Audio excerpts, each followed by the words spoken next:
Welcome back. No one is more interested in the state investigation of the Parkland shooting than the victim's family, many of whom say the inaction of some BSO deputies that day cost their loved ones their lives. But now some of those families are calling for the state to investigate a disturbing assault that took place at the school 4 years prior to the shooting, one involving former school resource officer Scot Peterson and the son of the sheriff. Local 10 investigative reporter Bob Norman has the report you'll only see on Local 10. When gunfire erupted inside Marjory Stoneman Douglas High School, Broward Sheriff's Deputy Scot Peterson stood outside as 17 people were killed. I think Scot Peterson is the lowest form of life available. Fred Guttenberg's daughter, Jamie, was gunned down on the 3rd floor several minutes into the massacre. My daughter would be alive if not for him. One person didn't do what he should have done. While publicly criticizing Peterson, Broward Sheriff Scott Israel didn't fire the 54-year-old deputy, instead allowing him to resign. And he never went in. Now he's in retirement, collecting a pension of about $100,000 a year at his Boynton Beach home. Scott, where I recently caught up with him. Why didn't you go into the school, Scott? I'll call the cops. Scott.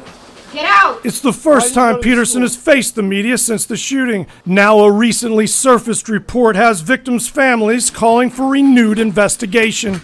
Honestly, it infuriates me. Guttenberg is talking about an apparent crime that occurred at Douglas exactly 4 years to the day prior to the massacre, when two 17-year-old students bullied a 14-year-old freshman in a revolting fashion, with one holding down the younger boy while the other kicked the victim, grabbed his genitals, and then grabbed the victim's own baseball bat and began shoving it against his buttocks, simulating rape through the boy's clothes. What makes the incident newsworthy is that the deputy who handled the case was Peterson, and the assailant who held down the victim was the sheriff's own son, Brett. He could be charged with lewd and lascivious, and I'm being conservative. I never went to the prosecutor. Criminal defense attorney Alex Arriaza said he believes both boys should have been arrested, but Peterson instead kept it strictly in-house and claimed in his report that it was a, quote, simple battery under the board's discipline matrix, giving both boys a 3-day suspension.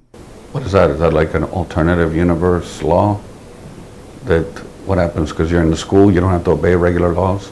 Anthony Borges. Arriaza now represents Anthony Borges, a Parkland student who survived being shot 5 times on the 3rd floor. Arriaza said the assault is another example of the kind of lax enforcement that allowed disturbed school shooter Nicholas Cruz to avoid arrest in the years prior to the massacre. I don't think it falls under any matrix. In fact, the discipline matrix includes sexual misconduct and serious battery, both of which arguably apply in this case. Do you believe that the sheriff's son got special treatment here? You will never see somebody grabbing somebody's crotch and poking some kid in the butt with a bat and getting a simple battery for it. Borges' father, Roger, said he's also suspicious. You can see in the records, it's like I tried to cover something. Peterson writes in a report that the victim's parents were notified of the discipline taken and did not request additional law enforcement action. The mother of the victim confirmed that to Local 10, saying the family only wanted to put the matter behind them. We would want to know if he influenced that investigation,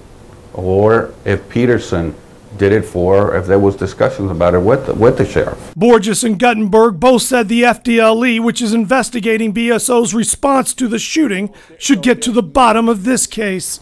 I don't care if it was 4 days ago or 4 years ago.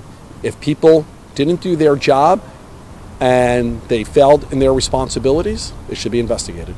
In Parkland, Bob Norman, Local 10 News. And the sheriff did not respond to repeated requests from Local 10 for comment for this story.